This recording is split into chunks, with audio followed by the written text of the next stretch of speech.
question. You were when a motherfucker high stepping. Hey, you never had a big enough weapon. Motherfucker never learned your lesson. I'm an 88 pack nigga. I'm an 88 pack nigga. I mean, day walker, drink blood, fangs out, full moon, motherfucker change like a hoe. I'm just a nigga from the hood trying to stack a little cheddar for the money. Yeah, buddy. Yeah, buddy. Lightweight. Lightweight, baby. Drew Titan Bronx on deck. Shout out to the mighty LDBC.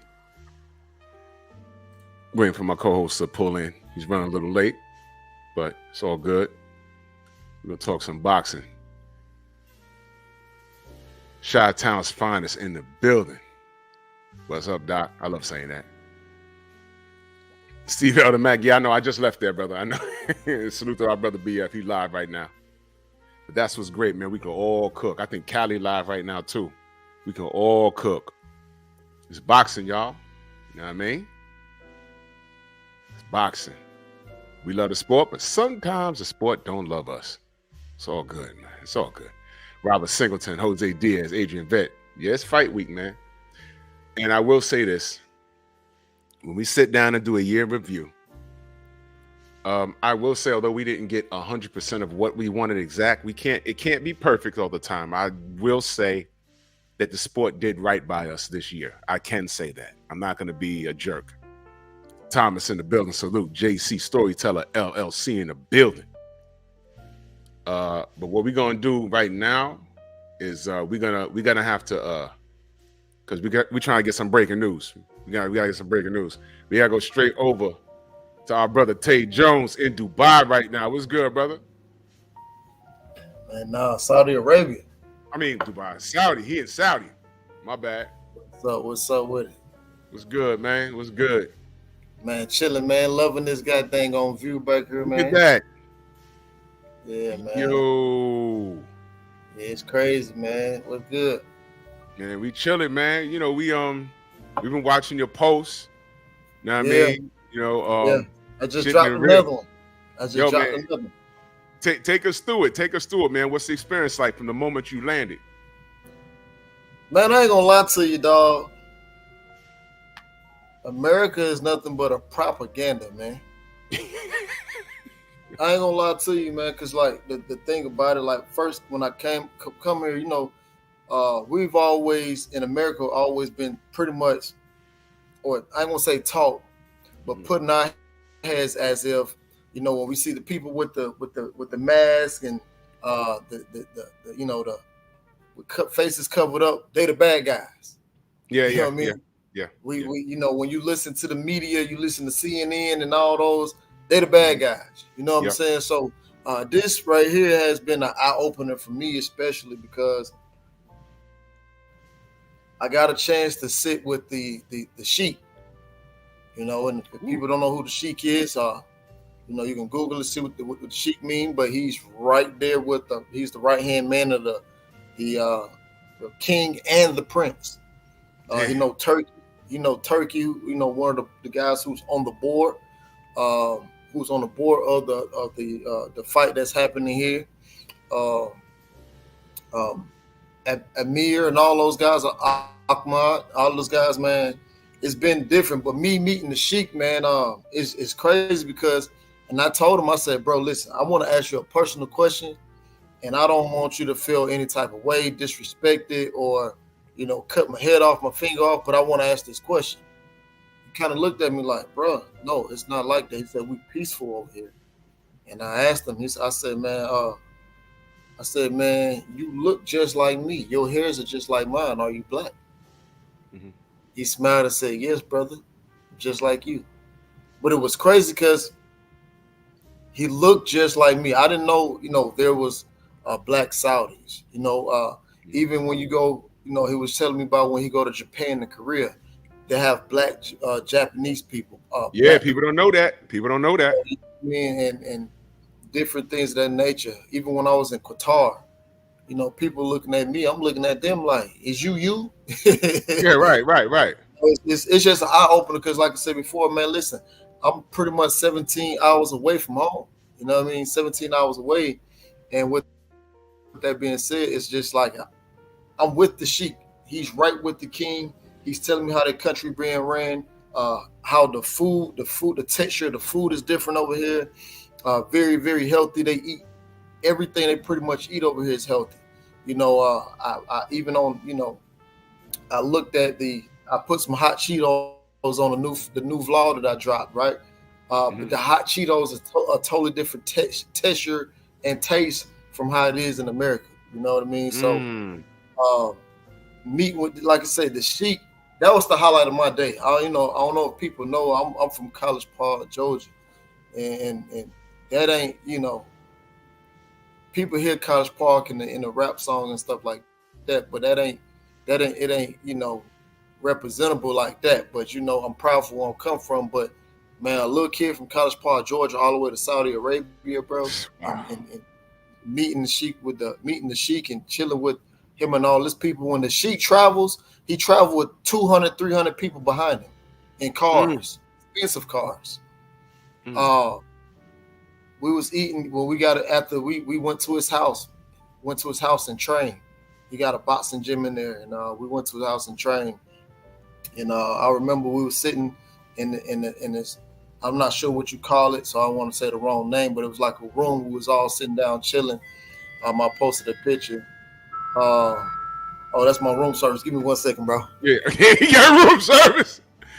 Yo, listen, for a brother to come from College Point, Georgia, 17 hours away to meet the sheik in a whole other country, a man that pulls rank, that is amazing. That's a feat in itself. What you got there, Tay? Man, I'm gonna show you in a minute. Give me 1 second. Man, that is a feat in itself, man. There's people in Saudi right now that hasn't gotten close to the sheik like how Tay got close to the sheik. You know what I mean? I mean, come on, bro. It don't get any better than that. It don't get any better than that, man. That is like, that's amazing. That's amazing, man. Ain't that special? Like that's like something that you know, boxing can do for you. You understand?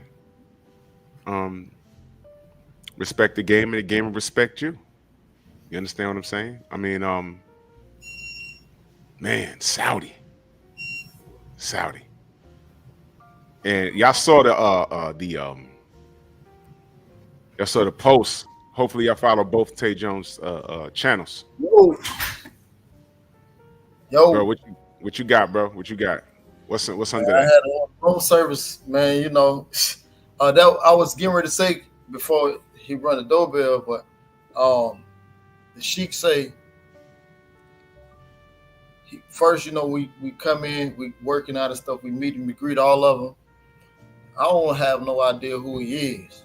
I just see this big old, because his people picked us up and he met us over at the crib.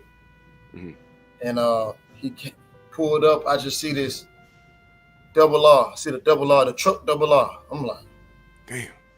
Bro, he hopped out. I ain't even gonna cap, bro. You know, I'm big on fragrances. I said, you got some Creed on. It's like, yeah, how you know? I'm like, come on, bro. I know money when I see money. You know what I'm saying? And we got to talking, and D was like, but that's a sheik. I'm like, that who you were telling me? Yeah. So yeah. Man, it's just we got, like I said, we got talking, and I just remember sitting down in the little room, and he says we was getting ready. I won't say getting ready to go, but we was just like, we about to get something to eat before it get too late. He said, "No worries."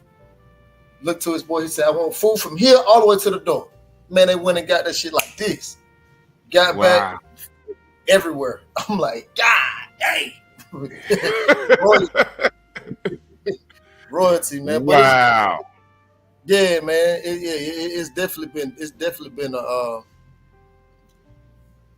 experience, bro. It's definitely been an experience, man, and I'm very, very grateful. But just the people in general, bro.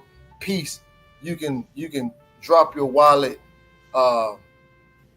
and people will call you before they even try to steal it, because it's they got a policy like stealing. That's a big thing out here. No stealing, killing, things they big on that type of stuff. Everybody respectful. Even when I was filming, even if we in the mall and the female say, don't take a picture of me, gotta let it go. You know what I'm saying? Right. Bro, they just, great people over here.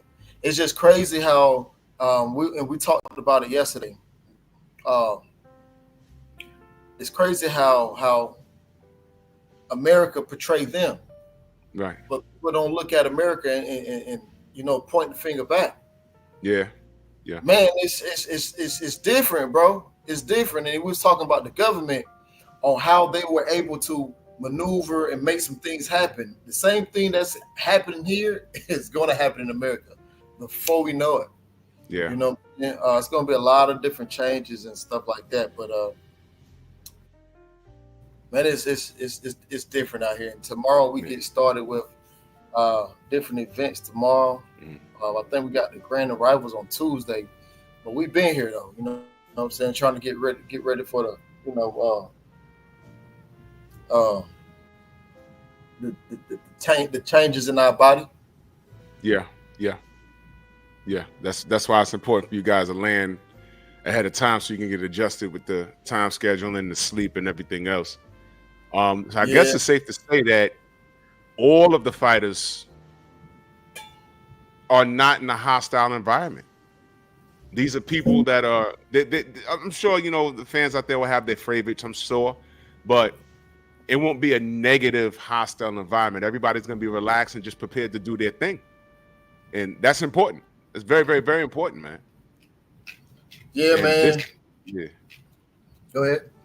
Yeah, this man, I was just telling him before you pulled up, although we didn't get 100% everything we wanted from boxing this year, the sport did right by us as supporters from January up until now, especially with this event to close off the year with something like this.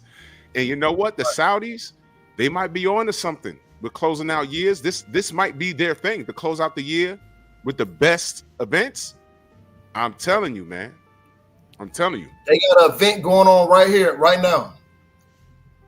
I just met and seen Pusha T the other day at the airport. Kanye West here right now. Damn, they went off the top of my head. Kanye West and some other people. They all here right now. Big old concert. I mean, I know it's probably glaring a little bit back there, but far enough back there, it's like a big old globe. It's the event happening right now. It's happening right now. Yeah. Wow. Yeah. And some of the people, people who throwing the concert, they staying in this hotel right here. Man. Yeah, man. I can't wait to slide through there, man. Yeah. Everything is clean around here, man. I've yet to see people walking up inside the street. You know me, I'll go jaywalk quick. Yeah. I say, shit, I ain't do no hell. Nah, don't play that there. Get kind of like scared to move in other countries. I told y'all what happened to me in California. Well, you know what, bro? It's not really like that here, though. Because for one, this is a peaceful country. This part that I'm in is peaceful. You do bad, they know what's gonna happen. You're done. Yeah. You don't have a life. So they believe in what the book say. An eye for an eye. Yeah. And this is something that me and the Sheik talking, and he's trying to get me to understand what's going on here. You know what I mean? This is something that I'm like, damn, for real. Like, he was like, bro. And what's so sickening is when he goes to America, he don't want to be known as son of the prince. He don't want to be known as the son of the king, the sheik, or anything. Don't post him or anything when he's in America. But he's always in America. He stays in Beverly Hills, but he's always in America. right? But when he turns on the TV and hear what they're saying about this side or the Middle East and different things, yeah, because they're it's telling the truth. I guess that's what you call him getting it from the horse's mouth. He hangs around America enough to know what's going on. You know what I mean? So Right.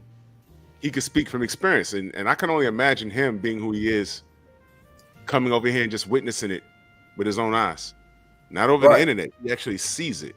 You know. Question: do they have access to like Twitter? I mean, not Twitter. Well, you know, to like TikTok, like how we have access to it, or is it limited like in China? I don't know if they have. I don't know if they have TikTok, but I damn sure know they have Snapchat. I know they have Twitter. I know they also have Instagram as well. Right, right. So I don't know if they have TikTok or not. Yeah, that's wow. If you want to know what's going on in America, the bad part, just get on TikTok and be embarrassed. There's some embarrassing stuff on that, man. And when you go to another country, you know, you see their rules and regulations, you might think it's a little extreme, but if you really think about it, I say to myself, man, you know, I could literally live anywhere. I don't be breaking laws like that, you know. America, to my knowledge, is one of the only places where I have to worry about being pulled over by a white cop and something happening to me. You know what I mean? That just doesn't happen. I speak to Americans that live in Africa a lot. They said that's just one thing that went away from them. Now, they're corrupt police. I understand, yes. But listen, to be stopped and beaten to death because you're black, that just don't happen. It happens here. We expect it here. That's one thing he talked about. He said, "You don't understand that." He said that's worse than anything when they portray the image of us or how we treat our women or the rules that we have. Or he said, bro, you can literally get killed for being a black man in America. Mm-hmm. Yeah. We talked about that as well. If the Sheik, and I'm sure he knows this, look, you're telling me the Sheik, I don't even know how he looks. If he is in Beverly Hills and just throws on some jeans, sneakers, and a baseball cap and goes walking through some middle income area, he'll just be another Negro with the potential of something happening to him, even by law enforcement, let alone the neighborhood. And that doesn't register to people that didn't grow up in that environment. I mean, really think about how crazy it sounds. In America, there's certain blocks you can't walk down with the wrong color shirt or hat because you can get shot. Right. You know, I could wear a red shirt somewhere in California and make a left turn somewhere looking for directions, and the brother say, yo, who are you? You false flagging. Huh? What are you talking about? You got on a red shirt. What the fuck? What are you talking about, dude? I'm looking for directions. You blood? No. What are you talking about? That doesn't register to people outside of this country. It registered to me right now, and I'm here. I'm like, wait, I'm really about to get killed over a color? Seriously, man? I mean, it just doesn't make sense. And I've been in the point in my life where I'm trying to go somewhere where it makes sense. Mo Boston said Saudis are Arabs, not black. That's a lie. I literally met a security guard today. His mother was from Africa, and his dad is from Saudi Arabia. He speaks Arabic, and he's black just like me. So guess what that make him? I would say he's black. He's black. What are you talking about? And here's the thing. In America, color rules everything. You understand? That's why I had a conversation years ago.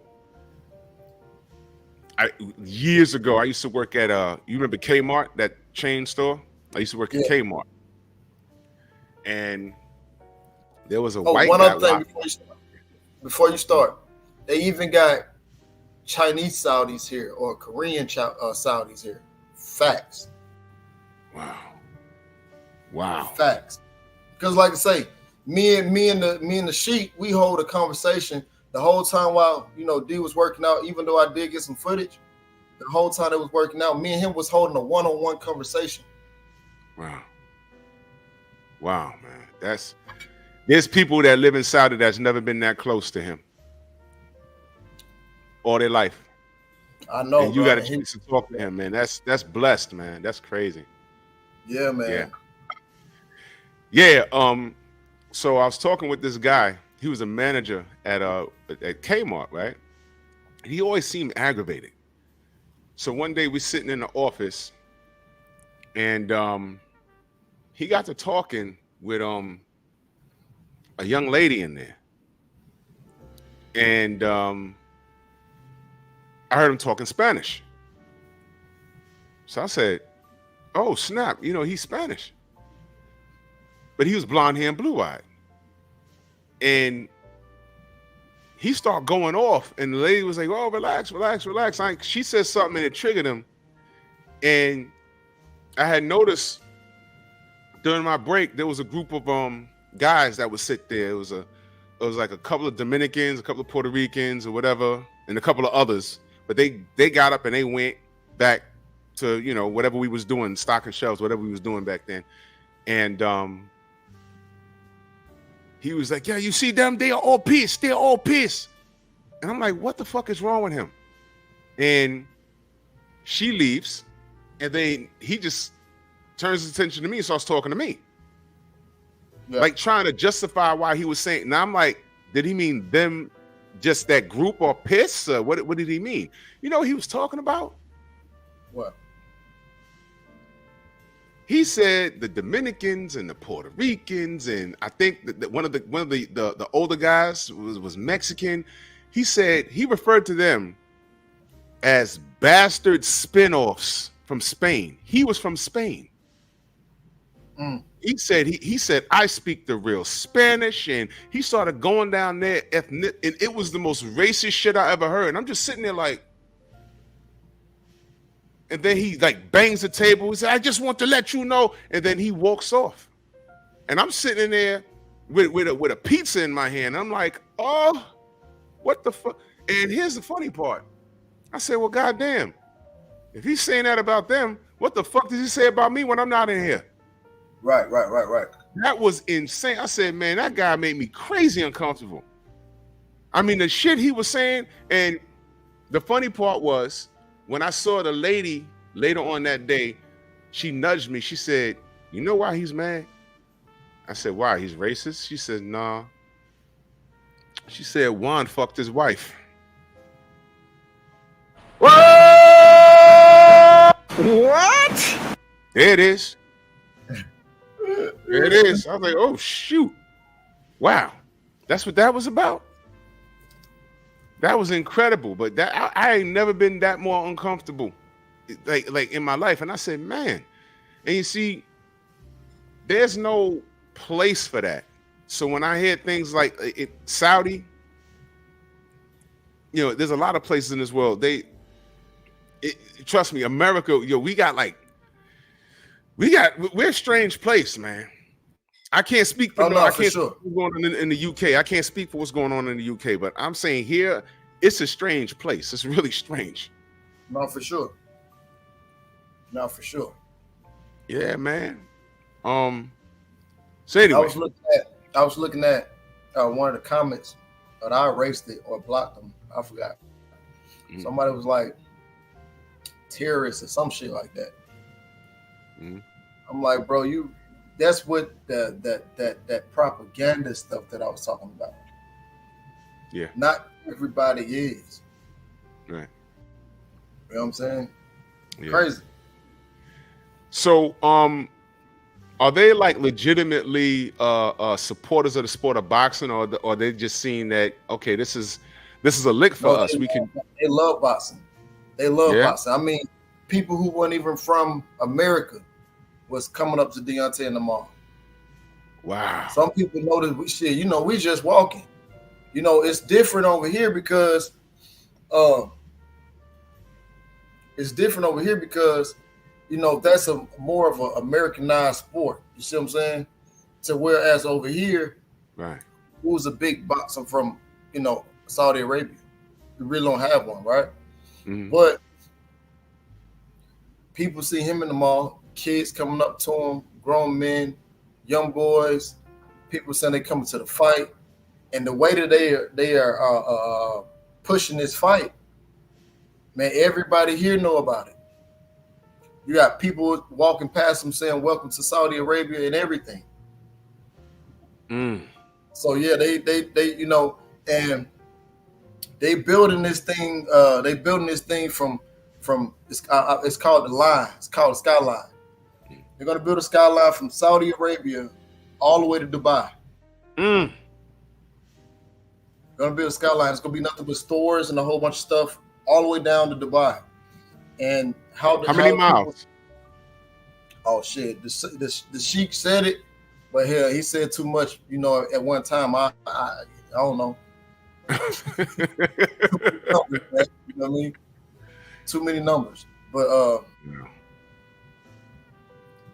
man, they got a lot going on, bro. They got man. It's just so much stuff that he was telling us that they got in development and the money where it's going and how they have stuff organized is crazy.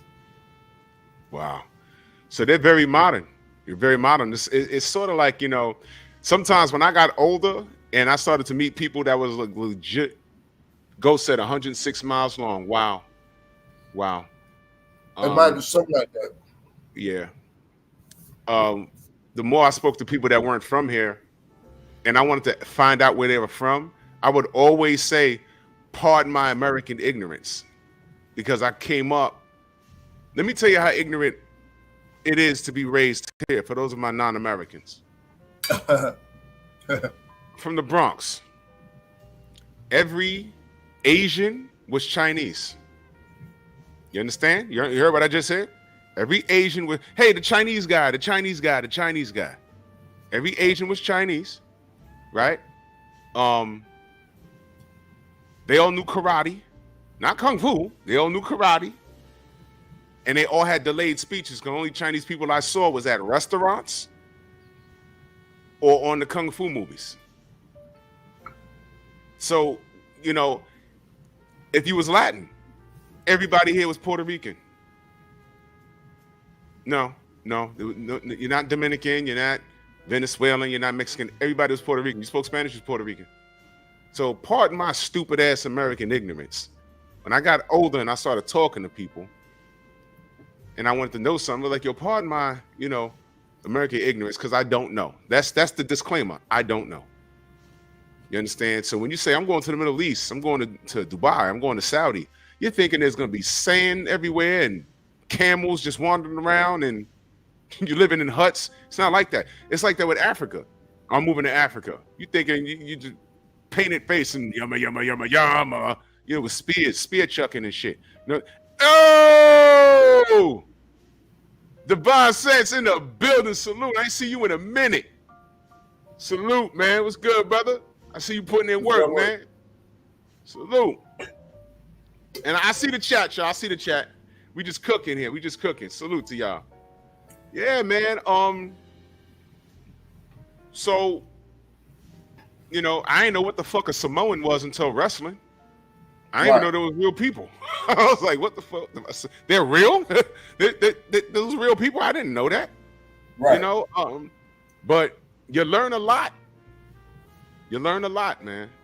But I'm glad that it seems like it's a relaxed environment. So none of the yo, listen, man, if one more person talk, look, it's Slipknot. I love Slipknot, okay? Y'all all on my shirt. Hell yeah, man. This is what I have in my gym rotation. Slipknot. Let's go, baby. Yes, sir. Yeah, man. Those are dudes right there. So I'm glad to hear that it's a wonderful experience.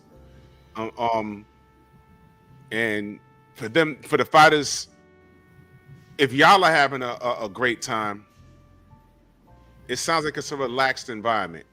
That means everybody on the card is relaxed. Everybody on the card is relaxed. I don't know. We ain't seen everybody. We're not where everybody at. No doubt that is true. I'm just gonna assume that no, you're right. That's true. I'm gonna assume the best because I don't want no excuses on this card. This card is lit. Well,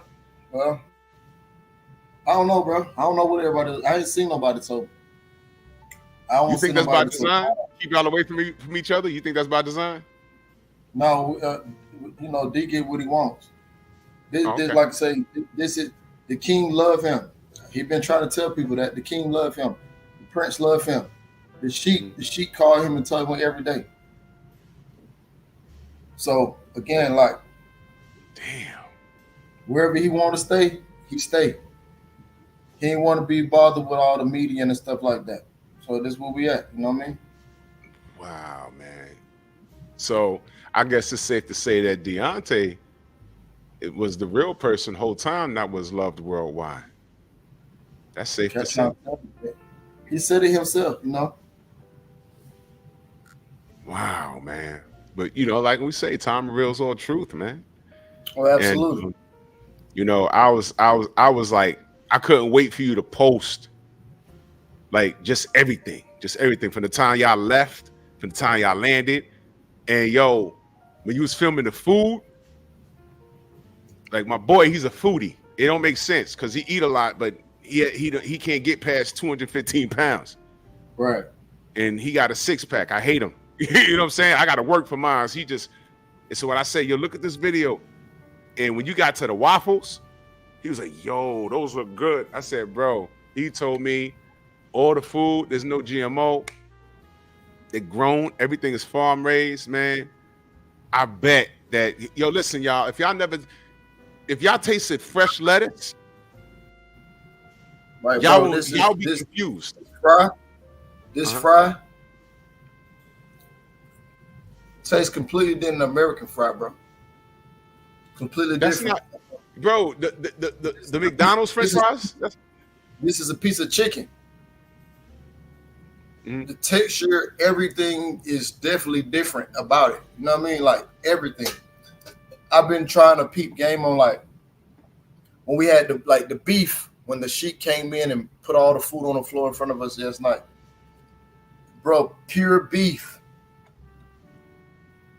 I don't even eat beef, bro.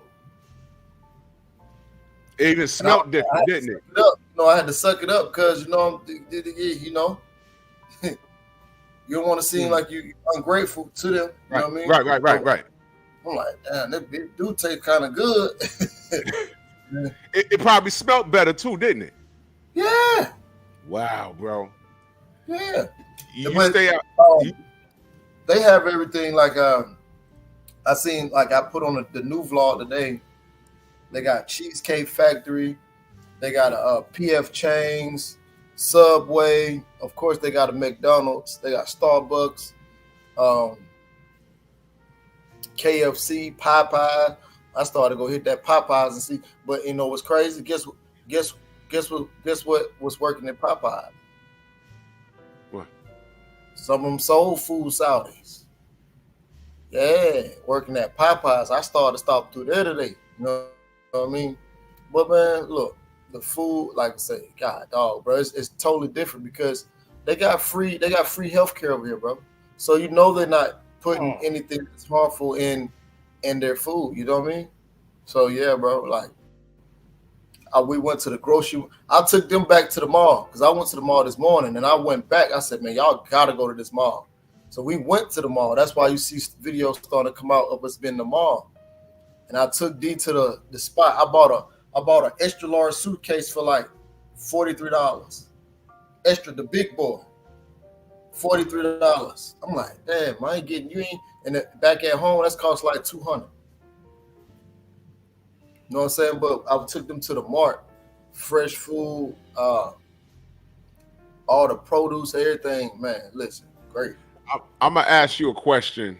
you might not know. I might have to research this because on my other channel, I might do a cost of living outside of the United States. Because I'm not really well rounded on that, but it's look, it's cheap here for real. You know, when you get married here, this is how the government work from talking with the sheep, right?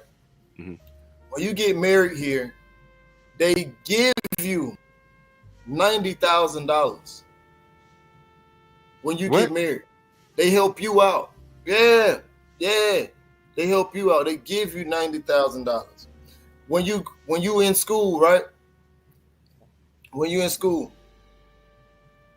if you're a Saudi citizen, when you're in school and you finish, they give you money and they give you a job once you finish.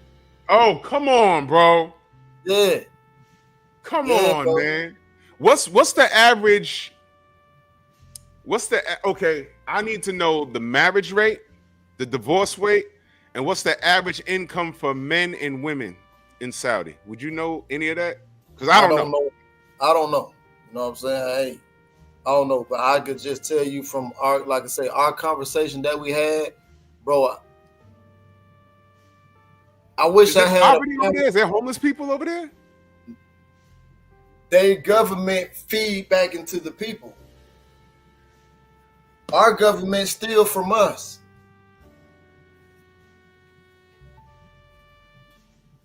Y'all do know there's not supposed to be homeless people, right? Bro, I'm in the city right now. I'm in the middle of the city. It's it's a couple of different cities. If I can put the phone on screen right now, you see nobody walking, no jaywalking, no none of that. Well, poor work output reflects leadership. If the leadership is under control, then people are going to respect the leadership. When they have problems, they go to the public, and you can reach the king. So people in the public they can reach the king. You can come talk to him. They do it 2 days a week. I think the sheik told me like a Tuesday and a Thursday or Monday. No, because he'll be back tomorrow. So a Monday and a Thursday. So when he come back tomorrow, right? He take people to see the king, tell them what's going on. Some people may need some money, something like that, and he give it to them. Mm-hmm. So this system, I mean, this is an in-depth conversation. Yeah. There's no I mean, there's no two-party system. There's no Democrats, Republicans, Independents. There's none of that crap. Mo Boxing, I'm reading all your comments. Like I said, it's an in-depth conversation. I understand it. There has to be something. It's like, okay, from what we're talking about now, it seems like a utopia, but there has to be something there with like, well, this is going on. But I'm wondering if it's on a level of how messed up we are as a country here. TD Sports said, I believe the men in Saudi have a lot more control and rights than women. That's actually false because all the rules have changed here. They've changed recently, too, right? Right. Women don't have to wear their face covered up anymore, right? Okay. They still, of course, cover their body, but no tight clothes. That's about the only thing, you know what I mean? But if you do wear your tight clothes, guess what you do? You put your throwback on, you know what I mean? You put your throwback on and you wear your tight clothes up under there. Other than that, bro, they driving here now. Women used to couldn't drive here. They drive here now, right? Mm-hmm. They got, if you ask me, great fucking jobs here. You know what I mean? Oh man, look, bro. You can actually relocate, make a life. Like I said before, it's just the propaganda from what you hear on TV, bro. Mm-hmm. They don't know. And you there looking right at it. Yeah, man. Salute the phenomenal Mexican in that super chat. He said, never knew cult of personality singer were black. Yeah, man, Living Color. They won awards and everything. They tried to sue the Waynes for the title of the show in Living Color. There was a big old thing in the 90s. Yeah, man. Yeah, Stormy, what's good, brother? Yo, salute, man. How you guys doing? Good to see you, man. Tay's in Saudi, and we didn't even get to the boxing yet. We're just talking about the differences in culture, everything from How they I've been dress. listening the whole time. I've been stuck in traffic, man. So Oh yeah, it's all good. It's all good. I'm sorry I'm late, but It's all I'm good. out It's all shopping good. and stuff, and I'm got caught up in this traffic, man. That's why I text you beforehand. I said, Yeah, man, yeah, I'm yeah. gonna be Yeah, it's late, all good. you know, because I can see how it was. Hey Tay, I've been following, you know, your uploads, man. For Dude, sure. it looks nice out there, man. Yeah, man. And especially that spread you was talking about. Oh my goodness. That food look good, man. Man, everyone's talking about Man. that food, bro. Man. Oh, yeah, Oh man. man. It's different. It's different. You know what I'm saying? It's here I am trying to lose weight. Here I'm gaining weight. Hey, But yo, but you can admit it's a healthy weight gain though, right? Right, it's healthy. Yeah. It's healthy, man. You know what I'm saying? But man, it's man, you know, I tell D every day, I'm like, man, bro, just appreciate you, bro. Thank you. I never knew boxing can take you this far. You know what I mean? Whether it's through what I've done or what he's done, you know what I mean? But sheesh, it's different. Hey, can you enlighten us a little bit more on how the reception for D is over there in that part of the world, man? Because I was very curious about that. You know, there's some things that just doesn't make it back here. You know what I mean? And it's always been that way regarding him. So it's like I was really interested in hearing what you had to say about that. Because you know what though, what's crazy is right. What's crazy is, and I wish I would have been doing this. Everything that everybody said, or he can't sell, or not gonna say sell, but he can't. Nobody knows him and things of that nature. If I've had a camera and I can point out places we've been, when we're talking back to 2014, 13, before 2015 becoming champion, we're talking about before then. If I had a camera, well, I did have a camera, but we recently just said we'll start recording stuff. At first, from 2015 to 2018, 2019, it wasn't no camera around. I mean, it was cameras around, but, you know, we are private people. You know what I mean? right, But right. everywhere we've been, it's always been hella crowds, storming crowds. Even like today, I mean, it's not America, but for people to come up to you, like at one point, I'm trying to find a video on my phone. It was so many people around at one point. Let me see.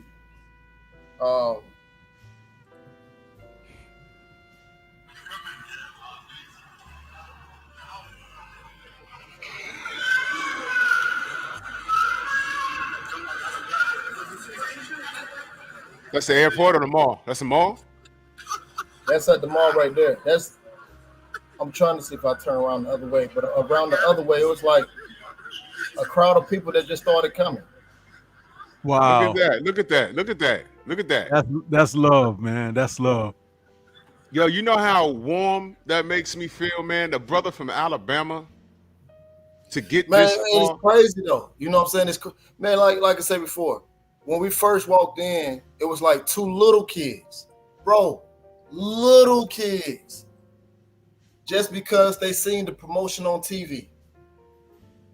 You know something, Drew? This reminds me of. You remember I was telling you the tale about Angela Mao Yes. and with what she did with her career back in the early 70s when Raymond Chow and Golden Harvest had her under contract and were releasing her movies during the original Kung Fu movie boom in America. And they were making so much money off of her films. She did 3 films, Lady Whirlwind, Hapkido, and there was one other film.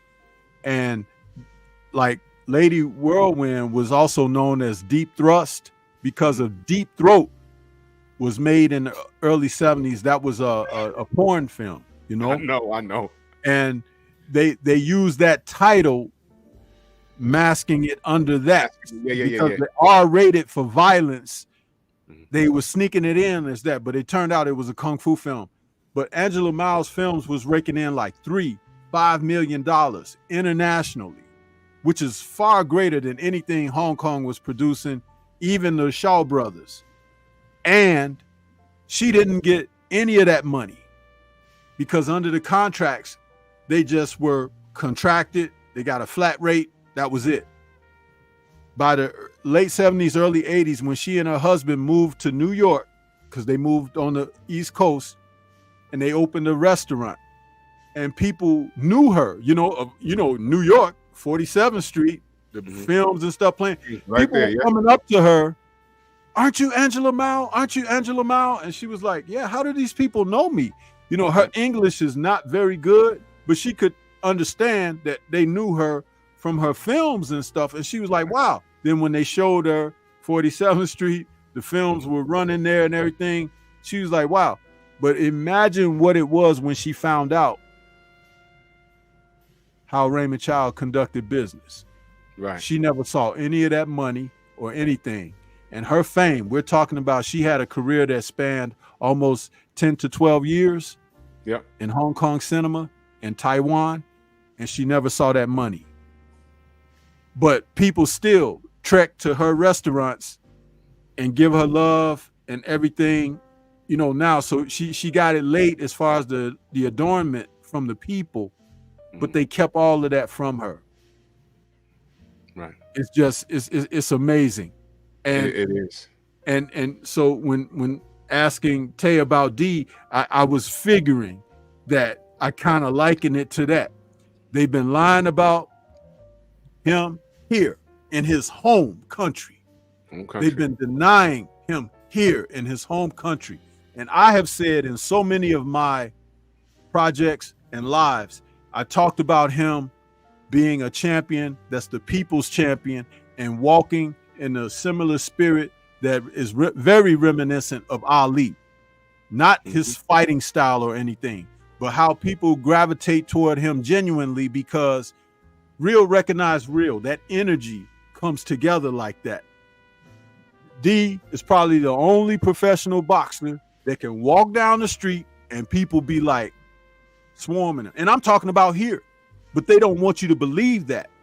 It's just like when he came to Chicago a few years ago and was a part of the Bud Billiken parades that they have every year here.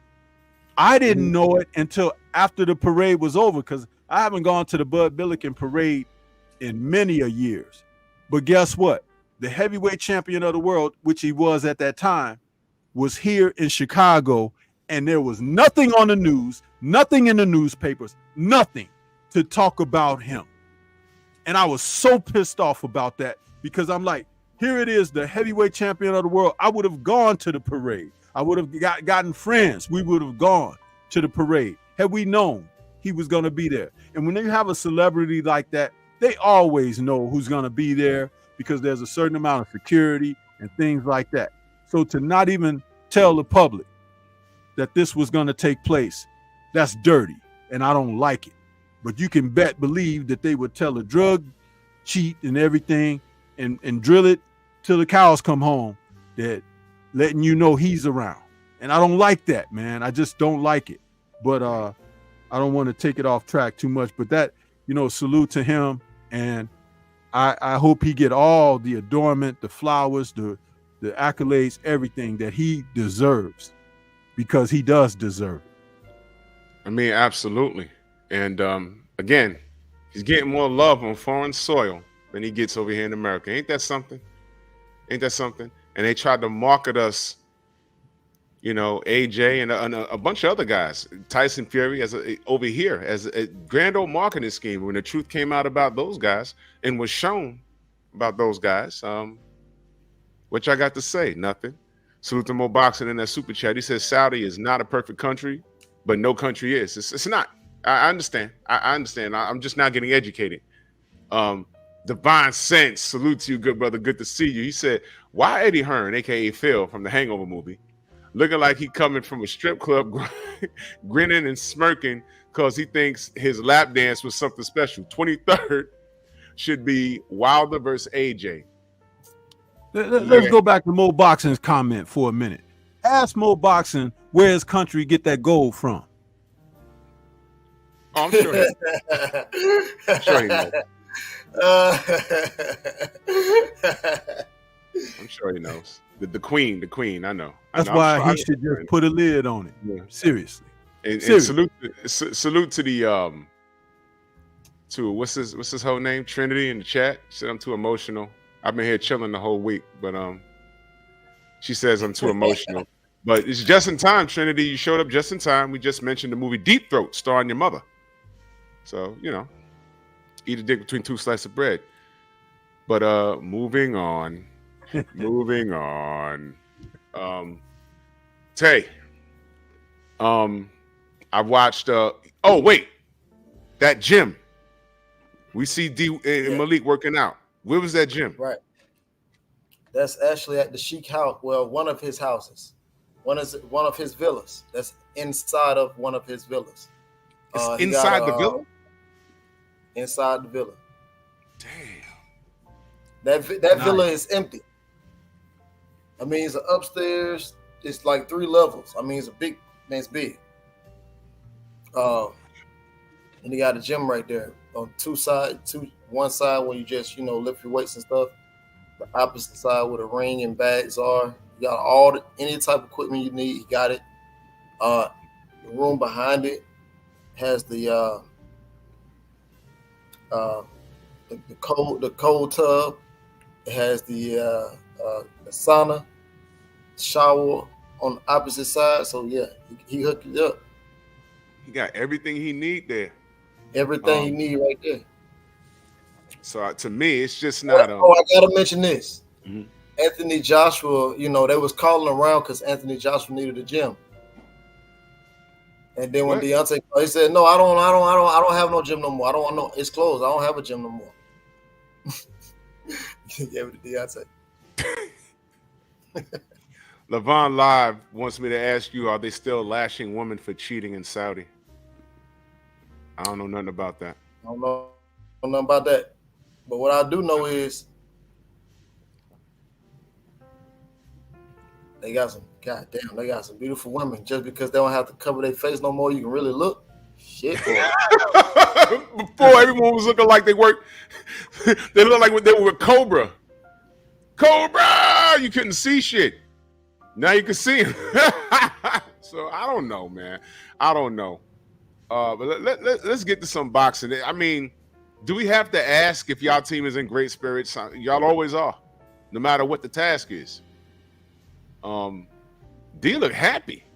Like he look like a little extra happy. Is he like a little extra like happy? I mean, you gotta understand. He always talking about. You gotta understand that he always talking about his peace. Yeah, this is a peaceful country. You know what I mean? And he's in his element. Yeah. Bro, listen, man. I ain't got no beef with Joseph Parker, but I think he in trouble, man. I think he's in trouble. I read on Boxing Scene that he spoke to Tyson Fury, and Tyson Fury gave him some tips. And I'm saying to myself, listen, you can't do no lines. You can't snort no coke or take any peds. So I don't know what else he's telling you to do. This is the man that got dropped by Francis Ngannou. The real Tyson Fury got dropped by Francis Ngannou. So I don't know what tips he's giving Parker. And that's another thing. As far as boxing, Parker can't do what Tyson Fury does. But I don't see this going past maybe 3 or 4 rounds. I think Joseph's gonna get hurt, man. Levon Live says, Drew, you may disagree, but Wilder and AJ on the same card, in my opinion, means they fighting next. Well, the rumor is March 9th. That's what everyone's floating around. But the brothers got to win. I'm just saying. But everybody know what's at stake. So, hopefully both men get the job done. You know what I mean? Yeah.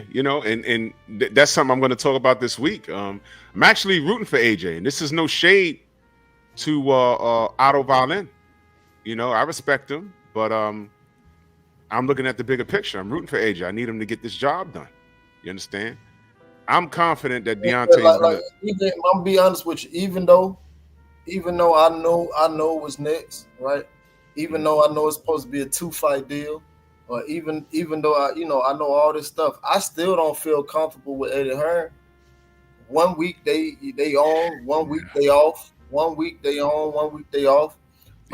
Eddie doesn't want this fight because he knows that this is his cash cow. But the only thing about it is, and this is why I try to tell people, oh, I thought you said they don't deal with the promoters. Well, guess what? They don't. The Zone is not, the Zone is the Zone. We already had to talk with the CEO of the Zone. Matchroom is on 2 different people. They don't have any say so. Like I just seen Eddie say something like, if they fight, he'll beat A-Side. How do you know that? We the coin for this fight. So, like, it's just different things that people think that they know or things are going on. But even like right now, Eddie knows that is his cash cow. He knows that, right? So being that they have this weird relationship where he signed that lifetime contract, I even heard, now I don't know how true this is, you hear things. Is it true that he has some sort of power of attorney over AJ in reference to his business in boxing? Is that true? I don't know what he got. I don't know what he got with AJ, but the only thing I know is that we're supposed to be fighting him next. I know I've been knowing that for last 2-3 since this has occurred 2-3 months ago. So other than that, I don't know. You know what I'm saying? Hopefully they ready to go in March. So when the Saudis say they talk to the fighters, he could talk to D directly, but when they go to AJ, it's talking to the fighters. That's the only way he got on his card, because they had to talk to him. That's the only way he got on his card. So when they say, okay, we talk to the fighters, Eddie Hearn can say, okay, well, talking to AJ is just as good as talking to me, because I'm involved. Listen. What I'm telling you is there's a board here in Saudi Arabia. The only people that's over this fight is the board of Saudi Arabia. Oh man. So once again, see, this got me nervous. They might have instances where they lack in some compartments or departments, right? Where they might say, okay, well, we need you to help with this part, or to help to fill the void of that part. But for us messing with our money, you ain't messing with our money. But we can give you this portion right. I mean, this part right here to handle. You see what I'm saying? That's what it is. If I'm explaining it right. So the X factor is still going to be Eddie Hearn, is what you're saying. That's always been the X factor. Damn it! I just thought that once this landed, everyone would be happy with them. Well, I know y'all are straight either way. I thought Eddie Hearn would be like, all right, this is what we're going to get. My thing is, AJ's still blessed because the fact that you have an outside source still seeing value in him fighting Deontay. Because without the Saudis, no one really cares about this fight anymore. Fans might care about the fighters individually, but the overall business will be looking at it like, it's like by the time we got Roy Jones versus Felix Trinidad, no one really cared. They just got together, no belt involved, they just made some money. No one really cared. Right. It would have been that feeling, but the Saudis came in, and I don't know what kind of bag they threw at y'all, but it's enough to even have it. In the fact that there's no belt involved, AJ has to understand, I'm blessed after all the things I've been through. The loss to Ruiz, the 2 losses to Usyk, the dud he laid in this country against what's his name? Now stop right there. Yeah. All those losses against different people, and you're the A side. Check this out. I want to put something out here that makes put something out here to make people think about something else. Drew, you remember the soundbite that you kept and you sometimes play in rotation, where Teofimo Lopez talked too much and revealed some plans about avoiding Devin Haney? Yes. And why? Yeah. And you remember what he said with that. I'm not asking you to play that again, but I'm asking you to go back to something regarding Anthony Joshua from a few years ago. when he was interviewed being asked about facing Wilder. And at that time, he said, I'm going to face Wilder. He said, but when I do, I'm going to be in a position to win. Win. That's right. Remember him saying that? Yes. Now, if you think about it, just channel and walk with me here on this. Does that sound like something that he says on his own accord? No. That sounds like a promise made to him by someone who's handling his career. Think about it. Doesn't sound like a man speaking from his own convictions. He was a unified champion at the time, had a few title defenses against perennial contenders, and the other side was the champion Wilder, who hadn't fought Fury yet or anything. And I don't believe he had faced Ortiz for the second time at this time. However, sometimes loose lips sink ships. They have made a point to stay away from Wilder. Even in this situation where they, at the top of the year, they were talking about facing him before the year ends. And they got everybody on board believing this and everything. And understand, I'm not saying from D's side. I'm saying from the Matchroom and Hearn's side. Right. They did this to further promote AJ, with no intention of facing him before the end of the year, because now we know that a lot of guys that could have faced D earlier in the year, deals couldn't make, Ruiz was bluffing and this and that or whatever. But now D's been out for a year, right? So, and he's fought less than a round in a year. So their thinking is, if we push it on over into 2024, he still hasn't fought too much. He's kind of rusty. He's this and that. That's why they keep saying, even AJ said recently, this week past, he said that we're not saying we're fighting Wilder at the beginning of the year or the end of the year, but at some point during the year, we're going to face him. That's what he said on TNT Sports or Fight Hype when he was interviewed. Shout out to those guys. But nothing concrete and definitive. It's not him. It's his handler. It's who's telling him how they're going to play it. Because what they're banking is Old Man River will eventually show up against them. They're still not respecting the man for what his abilities are in the ring or whatever, and they're looking at it like, okay, you remember King Kong got aged out, but King Kong is a different entity. Yeah. All of this is playing according to how they act. And if you notice that the people over in the UK and stuff, the Johnny Nelsons and all of those guys, even after AJ fought Franklin and everything, what do they say? He's not really ready for Wilder. Yeah, I think he needs one more fight. They always say this, right? Mm-hmm. It's like steady putting someone else out there, because the whole point on their side is they want to try to push the envelope till he's at a certain age and point where they think, okay, let's take it now. And that's what I don't like, because they're playing a game. They could have fought a long time ago. They could have fought earlier this year. They could have fought first of this year or whatever if they really wanted to make a fight like that. But they've been playing these games, and I don't like it, man. It's no different from the games that other guy in his camp has played and the BS that they've brought to the sport. I don't like that kind of stuff. I don't like the business of boxing like that, because I know that sometimes they be trying to stack the deck against people, and they play these crappy games.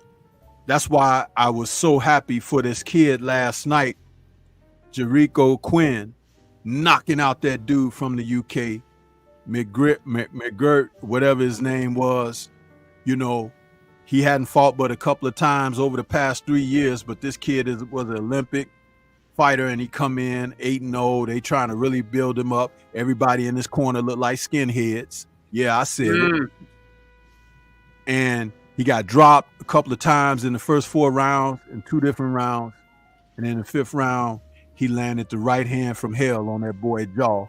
And I think that that's going to destroy that guy's career. That 1-punch knockout, even if they have a rematch, because Eddie didn't like that because they were building this guy.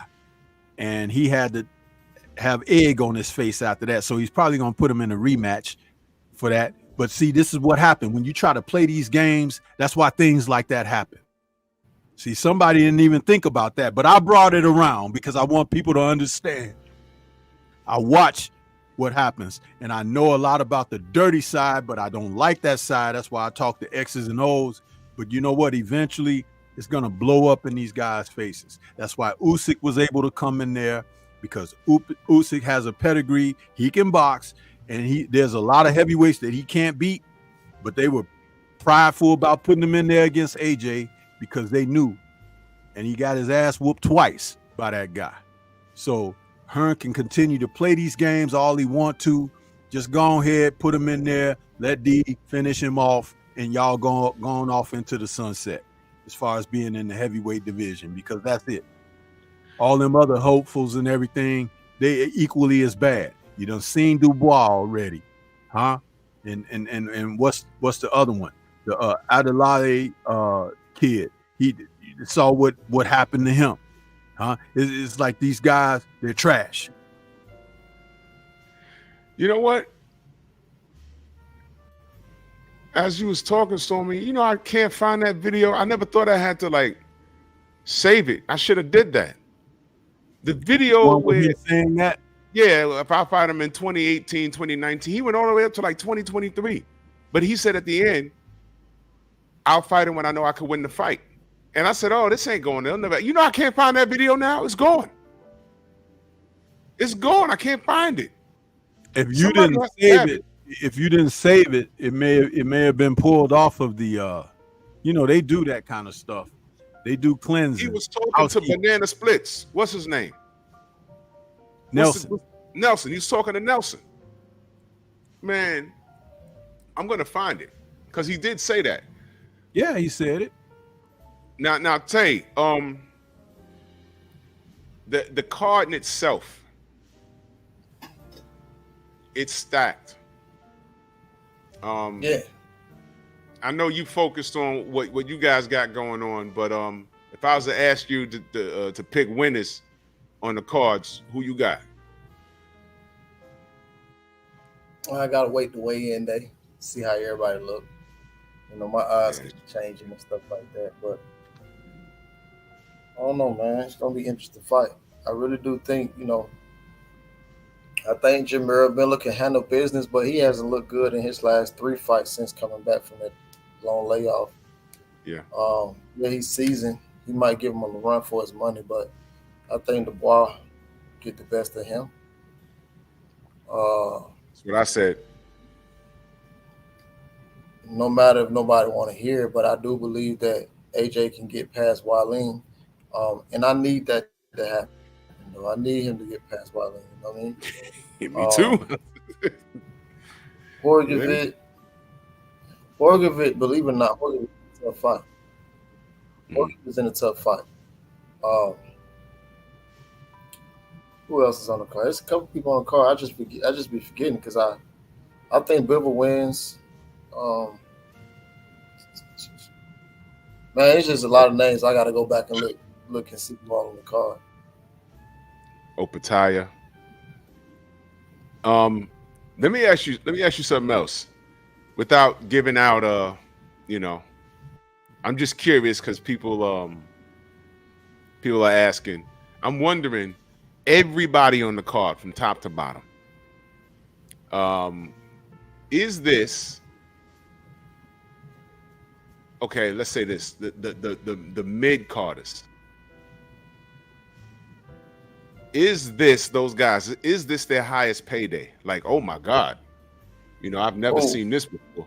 Like everybody below the main and the co-main, is this their highest paydays? Like, wow, holy cow, I'll not get this anywhere. Shit, you can say that. Wow, man. Yeah, you can say that. You know what I mean? So I know Jarrell Miller's ecstatic because he needed this financially from what I was reading. And I don't know, but he was hurting financially. He was going through a divorce or something.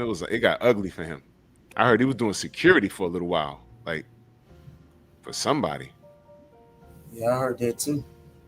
Yeah, so he needed this. I don't know how he's gonna do against Dubois. I gotta see him. You know, But hopefully come back around. You know what I mean?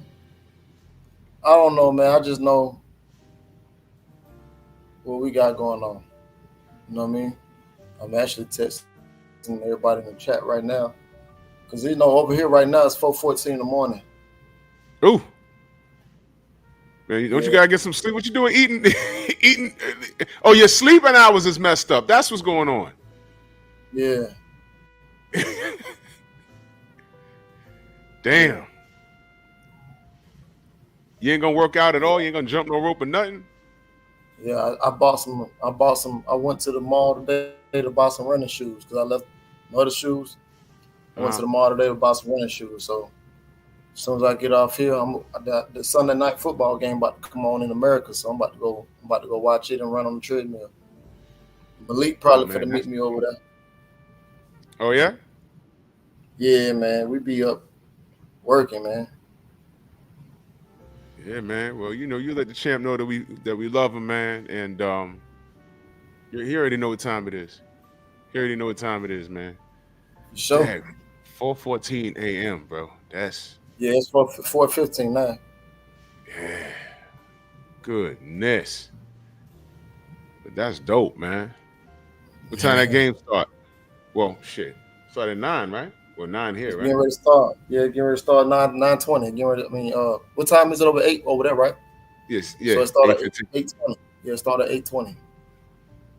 Yeah, man. All right, well, yo, go do your thing, good brother, man. I appreciate you, man. For real. For sure. I'm gonna go live about 2 hours. So yeah, for sure. Okay, all right. So you know me, I'm gonna be in the chat. Yeah, man. I'm good, man. Yeah, no doubt. No. Yeah, I'm good, but you know, crazy, man. And that view is sick. That view is sick, man. Woo. That view is sick. All over there, bro. I know it's a little glare, you know what I mean? But I know it's a little. I wish it was daytime. You know what I mean? But yeah, it's crazy, bro. Like, what floor you on? World. Huh? What floor you I'm on? on the 11th. I'm on the 11th. Everybody spread it out, so it just depends on where they got you. I'm on the 11th. I'm in the cut. Nobody know where I'm at. Yeah, I'm in the cut. They be like, "What room you on?" I don't know what room I'm in. I won't nobody come messing with me. You know what I'm saying? Yeah. That's sweet, man. Blessings to you, man. Blessings to the whole camp. Absolutely. I appreciate it. Man. Oh, yeah. Oh, shit. So this one of the fruits, let me see. So like I said, they have healthy stuff. I just be having little stuff around, man. I be having little stuff around. So this, shit. This one of the little cheese danishes, but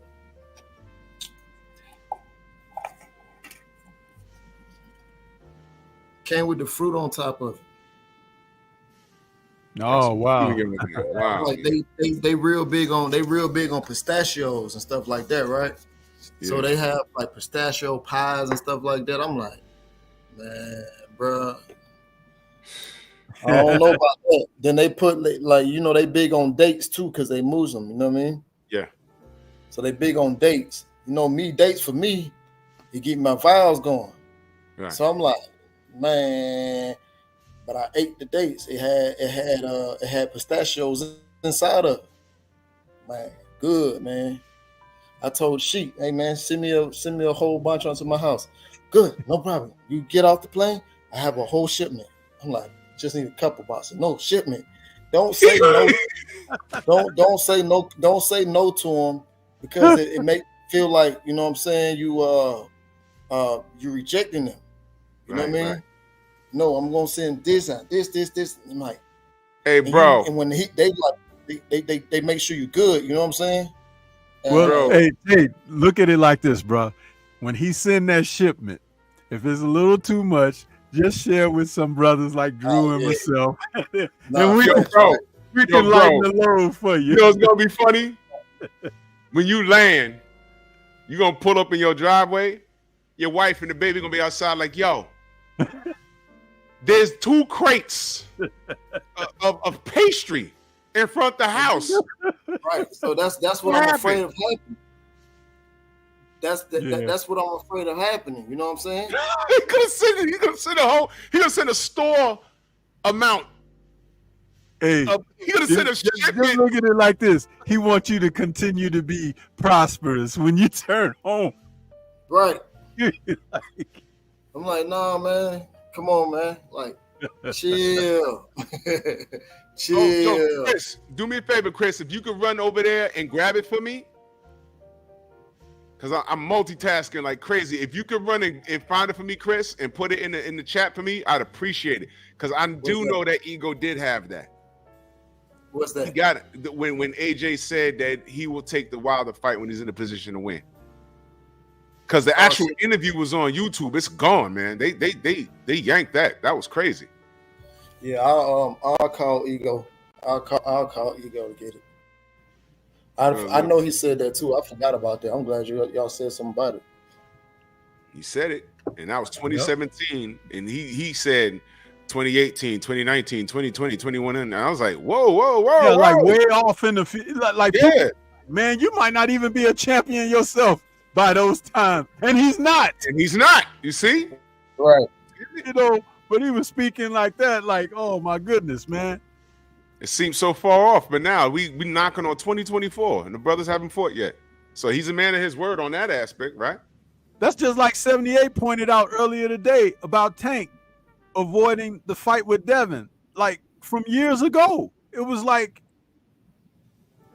Devin has grown at lightweight, become undisputed in everything, and Tank did everything but fight the guys like Devin finally beat. And it's like he didn't fight Lomachenko. You know, he didn't fight Devin. He didn't fight Tio. He didn't fight Kambosos. You know, it's like, but Tank fighting all these little scrubby dudes. You know? As you said that, I got BFTB. I still got his channel playing on another tab. He's still cooking.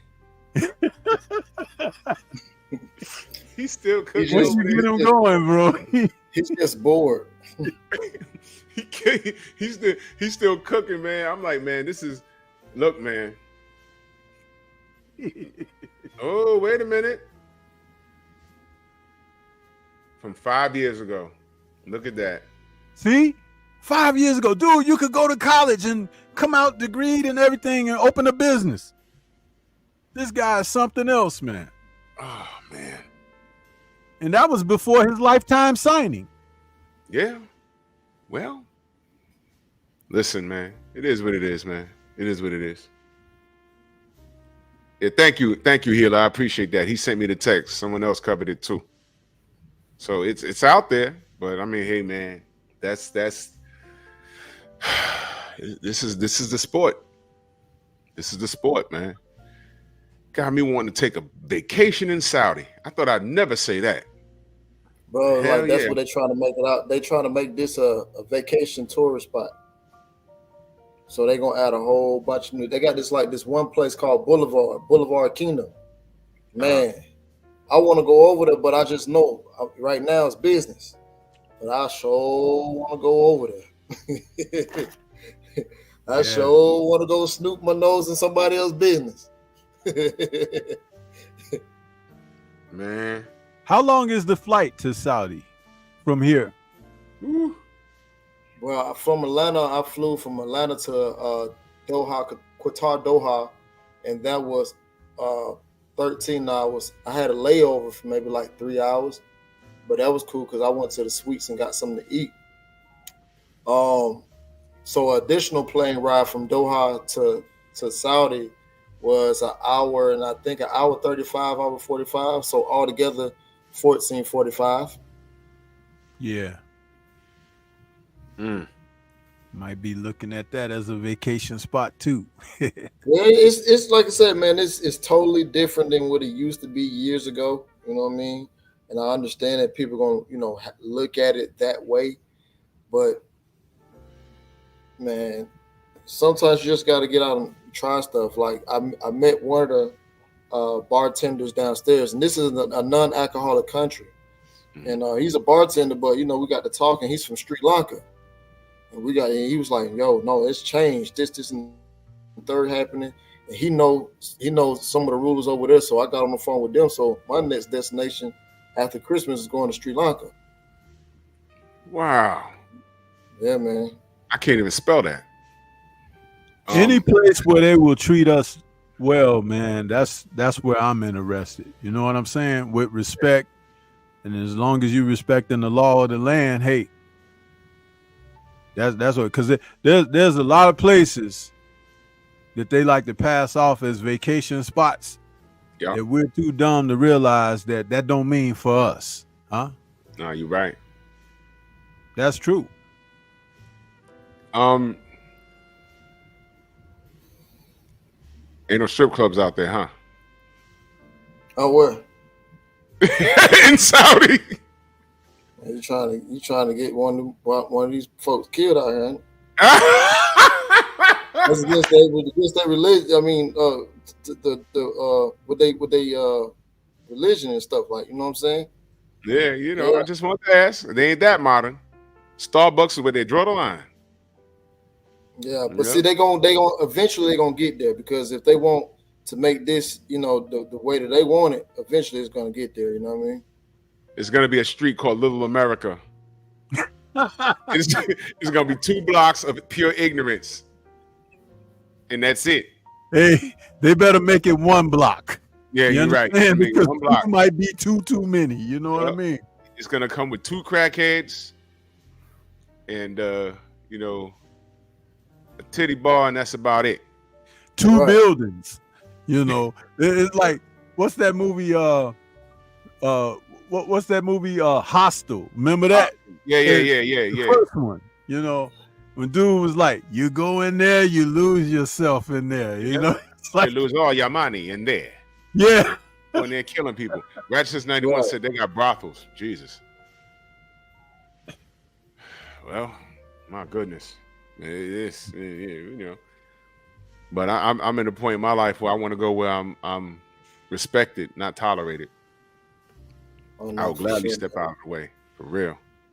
Yeah, man, it's different here though, man. I've enjoyed it. I don't have anything negative to say. You know what I mean? I was, at one point I was a little iffy about going to the mall to myself. Mm-hmm. But here, I went early this morning. I said, well, if I get there, I was thinking to myself, I said, well, if I wake up at 7:30, get some breakfast, beat everybody to breakfast, nobody gonna know I'm gone. Malls didn't open up at 10. 10:05, I was inside the mall. But it was still a lot of people in the mall though. I was like, damn, they must open up early because of holidays or whatever. But hey, Tay, do you know if the stadium where the fight will be held, is that the same place they had that last promotion, or is it going to be a different venue? Wherever the Kingdom Arena is, you might want to Google it. It's called the Kingdom Arena. Like I said, we haven't, all that stuff don't kick off until tomorrow. I think we got like a photo shoot or something like that tomorrow evening, and then we back to work tomorrow night. Yeah, I saw the zombie trailer. That was kind of interesting. Oh man, that was crazy. Turkey. Yeah, with Turkey, right? With Turkey. Yeah. That was hard. That's promoting, man. Like, I got a TV on, obviously, but man, I ain't touched that TV since I got here because I don't know what the hell I'm watching, but that's all they've been showing on there, like different events that they have here. and of course, you know, all they highlighting all the fighters. Did you Man, get a chance to see the face off that D had with Parker? Say that again now. Did you get a chance to see the face off that D had with Parker? Did you see the finished part? Because they released a 10-minute piece of it. Hmm. Yeah, TNT Sports released it a couple of days ago. Mhm. It's like 10 minutes and 30 seconds of them sitting down at a face off with Carl Frampton. Oh yeah. I didn't Yeah. see it, but I saw a picture. Yeah. When Yeah, I they did had- my Friday night show, I talked about it a little bit on there. I played some audio. I just had a still photograph, but I played some of the audio of them going back and forth talking. And it was very respectful. It was a lot reminiscent of like when Earl and Bud were doing their, you know, communications. I don't remember them doing the face off, but whenever they were at the press conferences, they were speaking, you know, respectfully to each other. So Parker was speaking respectfully of D and vice versa. Right. And then he went on, you know, they talked about how many daughters they got. And Parker was saying he had one less than D, but he said he got a biscuit in the oven right now. So they were like congratulating each other on that. I thought that was kind of cool, you know. Yeah. No, you don't always gotta hate the opponent. You know what I'm saying? right. We may hate the people that he hang out with. You know what I mean? Yeah. But you always gotta hate him. But we already know, like, they don't know, like they spoke to the wrong person, and we already know what they trying to do, what they plan is. But I don't know nothing. But Yeah. Yeah. You know. But I mean, like I said the other day, where did this confidence come from Joseph Parker? Because when you were champion 5-6 years ago, you were supposed to be fighting Deontay. I got the footage. That's right. my footage. I got the footage. That's my footage. So if you ain't had confidence then, how you got confidence now? Yep. You were supposed to have confidence as a champion. Yep. You were Nah, he supposed was to have hiding in the confidence as a champion. He was hiding those bushes, and I'll tell you what, man. My opinion, this is my opinion. He should have been done with Fury when he left him out to dry. When he postponed the July date and He flew told over those to the lies UK. about COVID. Yep. And then motherfucking Parker shows up at a UFC event with no mask on, and they say, "Yo, ain't you training with Fury?" He was like, "Yeah." He said, "Well, they said the whole camp got COVID." And he's like, "What?" And he's all on Instagram, and I was like, "Wait a minute, how you have COVID just yesterday? You had a UFC event. You supposed to be home isolated." But I knew then. He left him out there. He left him out there to dry. Same And then thing with remember he Jarrett. deleted that. Remember that, Drew? Deleted. He deleted Deleted. his appearance at the thing. Too late. I got it. I got the picture. I took it. Too late. Too late. right. Mhm. Yep. This is crazy. But he still talked to him. He talked to him, and you know, Joseph got a little gangster in him. I covered that before. You know, Joseph with the Samoan SWAT team. He was running around with some gangsters, and I covered that. But he was exonerated because his name came up and he knew those guys, but he wasn't really with them, and you know, I covered that. It is what it is. Well, but you know, they can't help him fight anyway. nah, they can't. You're gonna need a That's SWAT the whole team. thing about guys who run with gangs, huh? Yeah. We know that story, don't we? Miguel Santana. Never seen him before, but he says, "Can you blame Parker for taking 6 to 10 million to fight AJ versus maybe $1 million versus Wilder?" And the same thing happened with Charles Martin. They wanted to freeze No, Wilder I don't. out. I don't know because I know where you're going. No, I don't. But I blame motherfuckers like you who may say, "Oh, he didn't fight nobody." What is he talking about? You know, It's not another detraction. That's no, it's not that. No. So, of course, Joseph Parker was supposed to fight Deontay. Charles Martin was supposed to fight Deontay, right? The kid from Russia was supposed to fight Deontay. He popped, right? Povetkin. Yep. Yeah. So all these guys that he's fought, we were supposed to fight.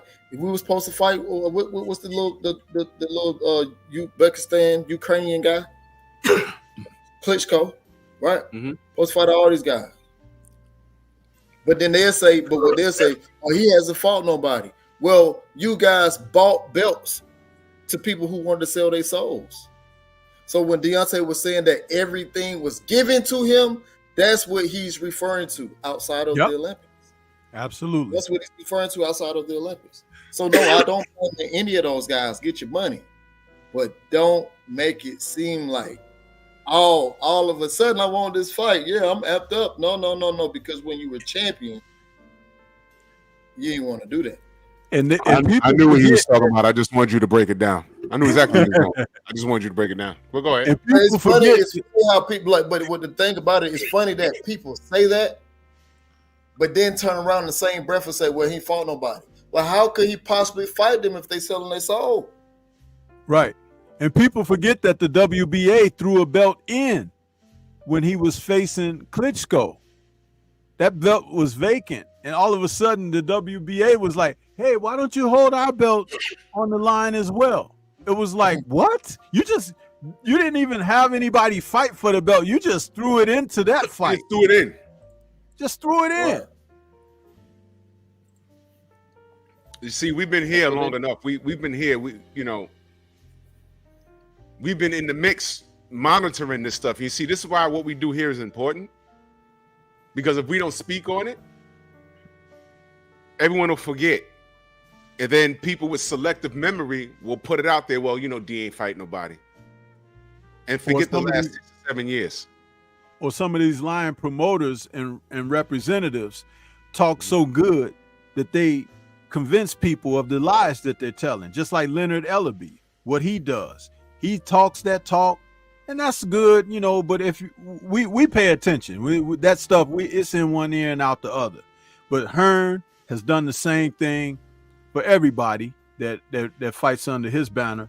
But the truth is in the pudding. When guys sign on the line, that's when you know what's really happening. Miguel, you see that? King Kong Ortiz was supposed to fight for the vacant WBA. King Kong Ortiz was also Anthony Joshua's responsibility. And guess what they did? Tell the story of what they did with King Kong, Drew. They signed him to shelve him. That's what they did. Promised him. They promised him a title shot. They said, yeah, come over here. We'll pay you money. We'll sign you. Yeah, I got AJ. Meet her, I got AJ. Do you really?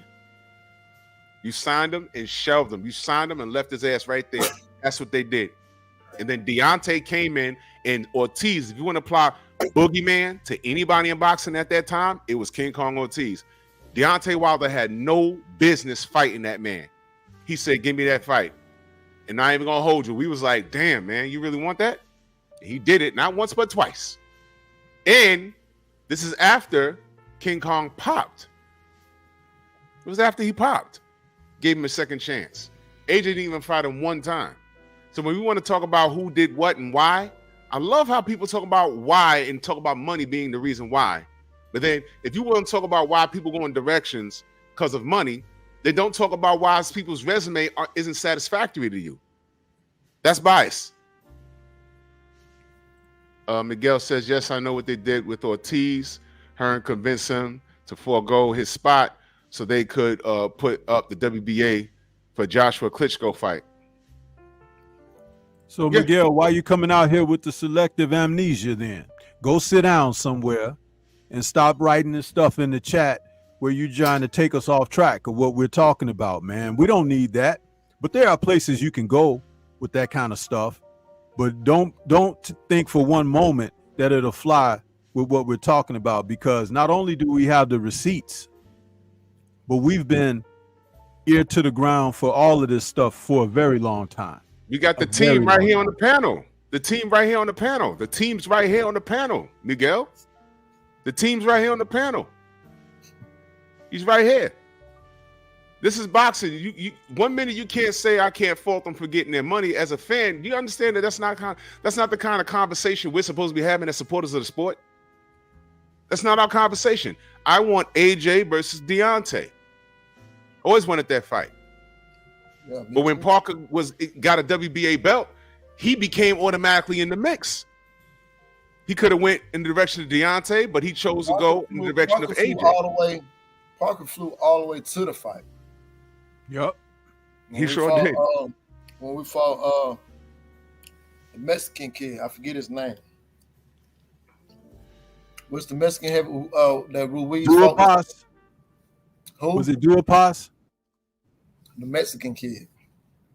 Oh, He's talking about Areola. Chris Areola. Areola. I got it on my phone footage. Yeah. Oh, I'm rolling that out this week. Oh, please, yes, please, yes.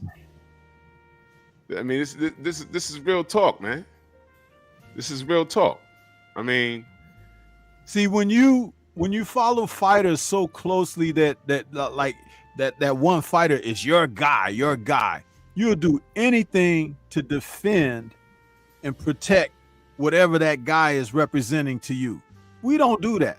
We talk about the sport of boxing, and we do have people that we like and things of that nature, but whatever's going down is what's going down. You don't close your eyes and pretend and hide your ears when it's something not favorable that you want to hear. You know, because what's real is always going to be there. Huh? It's just like somebody who's ugly and they wake up and look in the mirror every day and it's like, damn, it's the same old me. You understand? You can't hide from yourself. Teddy Pendergrass saying it best. Huh? you can't have selective amnesia here, man. You got to call it how you see it, and how the world sees it. See, interpretation is everything. But like I said, that's why shows like this is important. You keep a record. You keep a record because, like I just said, the internet is a funny place. They will remove things so you can't see it. I can't find the actual interview when AJ said 2017, 2018, 20. It's not here. But another channel and Ego has it. Like the Teofimo Lopez. The clip that I played with when he said they was going to freeze Devin out. Basically, he didn't say those words, but that's basically what he said. WBO, WBC, Devin not getting a shot. He said that. That video is not on YouTube anymore. If it wasn't for Champ side, I wouldn't have got it. That's why I got the audio, because I was like, I remember when he said that. I have the audio. But if you tell people, yo, he said this, if you don't have no proof, it's like, oh, no, he said that. No. We were here the whole time. I remember people blaming D for when Alexander Povetkin popped dirty. And I said, wait a minute, how the hell is that this for? Oh, well, where there's smoke, there's fire. Not everyone could be popping against this guy. Well, why not? They popping. They popping like popcorn, man. Ask them. And why they acting like that's the first time Alexander Povetkin popped? Why they act like that was the first time that King Kong Ortiz popped? That was like his second time. Right. Please and let's not pretend that AJ still ain't a mental case. Okay? Let's just back up on that for a minute. You remember him at the end of the second Usyk fight, throwing the belts out the ring and all of that because he lost, right? Mm-hmm. Grabbing the microphone and talking gibberish and everything. But he comes back in a victory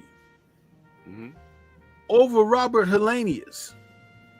And he jumps out of the ring and he's walking around high-fiving people in the crowd and stuff. And Conor McGregor handing him a drink, and he's drinking an alcoholic beverage and everything. Blood still running from his nose and all of that. He in the audience. What the hell is wrong with this guy? Do you remember that? Vividly. Nobody said anything. It reminded me a lot of when Fury was in those ESPN studios clowning high as a kite with no shirt on and everything. I'm like, nobody's going to say anything about that. Nope. It reminded me of like when Barack Obama was president and he wore that beige sport jacket. Oh, they went crazy. And the media went crazy on him. And his wife wore a sleeveless dress, a long gown dress, but her arms were out, and they went crazy on that. But Donald Trump's wife did a spread, huh? Showed all the glory. Nobody said anything. Donald Trump said, grab them by the goodies. Yep. Nobody said anything. So do you see this whole thing about it's the perception and the reality factor? The reality is that you all that are allowing yourself to get these perceived notions from where they come from, the sources, allows you to just disregard reality. Huh? I talk about this all the time. Get the hell out of here with that foolishness. It's ridiculous, man. I mean, and again, every now and again, you know, you get someone and, you know, he wasn't disrespectful, but sometimes you have to bring it back into reality. This is why we do what we do. They call us fake media or whatever. And what do we call them? We call them old media. Because we don't march to those tunes. I'm not on anyone's payroll, man. And I call it how I see it. And sometimes you'll see something, you'll do a video about it, and you'll forget about it. And 2 years later, someone will make reference to a situation. You're like, wait, that's not right. That's not right. And maybe it's a page that has 100,000 followers. Maybe it's a page that actually knows the athlete. You don't know. But if you go in your archive, say, no, that guy's wrong. This is what was said. This is the article. This is the quote. This is what, if you go to Teofimo Lopez right now and you'll ask him about the recording that I play habitually, first thing he might say is, I don't recall. But then when you say, yo, look, you know, I understand you said da-da-da-da, he'll have to think. And if he don't, the best thing he could say is, so what, I said it. Because if he says I never said it, come on, bro. These guys, man. What's that you said in Cali? Let me see. Cali dropped the man, let me get ready to go work out though, man. All right, good brother. Appreciate you, All right, Tay. man. Appreciate you. Talk to you. Indeed. Yes, sir. Anthony Joshua can't escape talk of Deontay Wilder. This was from 2018. Oh, I remember this. Thank you, Callie. I'm gonna archive that. Thank you. Yeah, man. Everyone go subscribe to Tay. He got 2 channels. Go subscribe to both when he goes live. Cause he's keeping us updated. You know what I mean? That's why I had him on. I was gonna talk about, you know, Showtime and, you know, the reviews of the fights. But I'm out of time because I got stuff to do. I thought it was more important when Tay hit me up early. I said, bro, you got to come on live and tell us what's going on. You know what I mean? But I do want to review just one thing before we get out of here, Stormy. There's one thing I want to cover in particular. First of all, let me say salute to Showtime. They provided a lot of great memories. And, you know, it's always sad to see a system go because, you know, there's a lot of people that are losing their jobs behind that.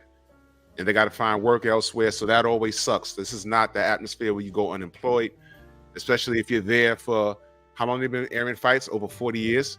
You know, there's probably people who've been there 2 decades and they thought they had job security.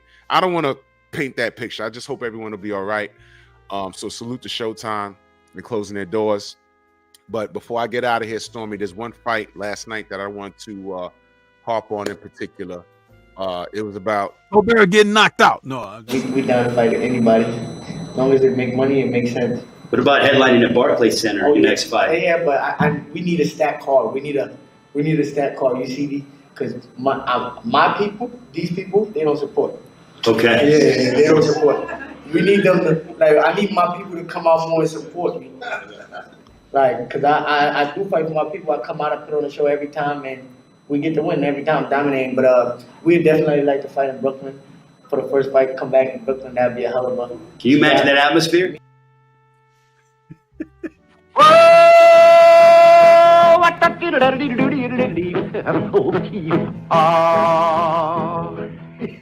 what? Well, beautiful. Eric Jordan, that super chat, he said, I lost respect for AJ when he ducked Wilder. Oh, absolutely. Absolutely. Good salute to you, good brother. I see you, Healer. Let's talk about that real quick. Your thoughts? Ain't nothing like the real thing, baby. Ain't nothing like the real thing. I love the old Dusties, bro. Woo. Listen, man. The world always shows you the reality. Didn't I talk about reality and perception just a little while ago? And it's funny how we're coming back to the whole point. Listen, what happened last night to him was supposed to happen. It was supposed to happen before. It almost happened a couple of times before. The first time when Sandor had his skirt up in the air and he was showing all of his OnlyFans, it turned out that he gave us an exclusive. But then when Valenzuela and he fought, the first time, Valenzuela had him showing his goodies. But last night, Valenzuela showed us his goodies by landing right on his chin, and putting the dude where he needed to be. Isn't it poignant that he was KO'd in his own corner, where you could see the look on his own men's faces that he wasn't listening to begin with, arguing with them and everything. And when he was asleep on that bottom rung of the rope, the men were looking at him like this. I know what you're talking about, Stormy. I know exactly what you're talking about. And let me go to my screen recordings, because I made sure.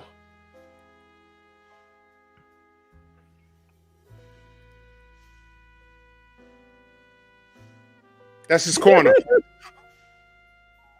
That's his corner, y'all. Hey, look at his corner. They looking at him like, this nigga. This nigga. Don't listen. Now, remember when Fat Albert used to go to a commercial break and they would have Fat Albert with that look on his face like this? And they would always play that song before they go to the commercial break. They go, dun, dun, dun, dun, dun, dun, dun, and you see Fat Albert going. Now, I want to show y'all something. Here's why I definitely wanted to hone in on this. You know why? I wanted to hone in on him in particular. I'm not going to play the video, but I want y'all to look at this. You ready? I'm not going to play no audio. Y'all know why. You see that? Oh, yeah. You see that? Look at that, y'all.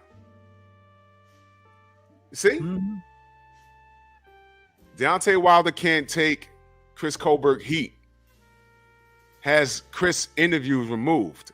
Y'all remember when they said Deontay was responsible for having his interview removed offline? You remember that? Yeah, I remember that foolishness. Yeah. Remember that? D had nothing to do with that. Exactly.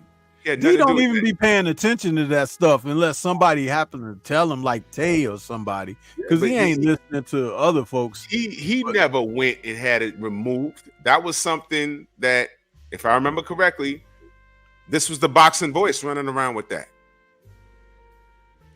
And then Ness said that Deontay had their shit removed. Deontay had nothing to do with that. All right. What else? This is the interview right here. That's it right there. Look, some dude re-uploaded it. Now, I need you to look at his face, boy.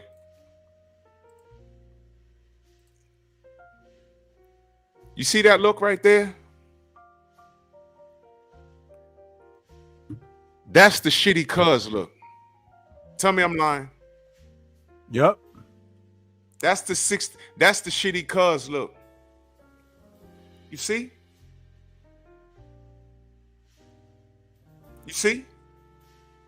It's a little loudmouth nigga from BK or Long Island City, wherever the fuck he at, right? And from what Tay told me, that when they was in Brooklyn, this nigga was trying to run up in the goddamn in the locker room to take pictures or whatever the fuck. There it is. And I said back then, how old is this? I said back then, like 2 years ago, I said back then, I said, listen, man, I don't know when, I don't know how, but anybody that talks the way he talks, it's like whenever something happens to a black athlete, and this is what I need to get, I need y'all Tank fans to get this through your head. More on that tomorrow. I need you motherfuckers to understand something.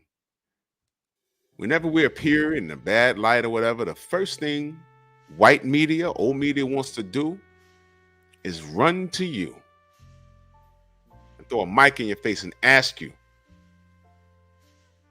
This guy's not even in your fucking division. You went from wanting to ransack the locker room and take pictures and everything else to talking about this man's making excuses and what happened to him can't happen to him because it just don't happen in boxing. Well, okay, so cheating don't happen in boxing, but camps don't send each other to watch the hand wraps. I'm not going to go through the whole dialogue and the shit, but here's what I'm going to tell you, though. Here's what I'm going to tell you. It happened, motherfucker. Clean. You lost clean. Boy, you lost clean. You lost clean, dogs. I wasn't rooting against you or nothing like that. I was just watching how it played out. And it picked off right where it left off. It was a seesaw. You got dropped in the first round. I've never seen a referee in Stormy. You said this on your post fight. I've never seen a ref do that. I said, is he stopping it? He let him go. In round 6, bing, game over. Game over. I was like, yo. If the ref knew that Valenzuela was throwing that punch, he probably would have stepped in and grabbed his arm. Man, listen, man. You know what? Oh, he received a strike. Chris Felton said he received a strike for that. So wow. Okay. See how they play? See how they play? See how they play? He said something. It was put out online. It gets re-aired and spoken about. And he gets a strike. This is awesome. This is why we do what we do. Yep. And let me say this. This is why it's important for us as a community to remain a community. We can agree to disagree. But some of you dudes get in your feelings a little too much. Well, Drew, what are you talking about? I'm going to tell you exactly what I'm talking about.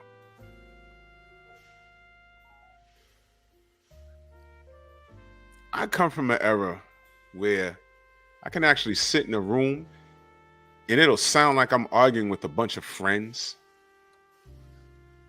We just talking sports. But some of you cats get in your goddamn feelings over nonsense. Some of you, I know y'all have never played sports. You do something wrong on the football field, especially when you know better, your coach gonna dig in your ass. Pause. You know how many times I had my grill grabbed? What are you doing? You know you're not supposed to do that. You're supposed to go this, and this. I'm like, you know what? You're right. You're right. I fucked up. Take your licks like a man and get back in the game. Because what happens in the boxing ring when your trainer says, do this, and this, and you don't do it? What happens? You get your goddamn head knocked off. And that's what they saw with Chris Colbert. You saw it in his trainers, like, God damn, whatever he did. Matter of fact, I'll tell you what it, Stormy, was he not going straight back with his hands down? How many of you remember my Tuesday tussle when I talked about the daunted triangle? Where did Chris Colbert get KO'd?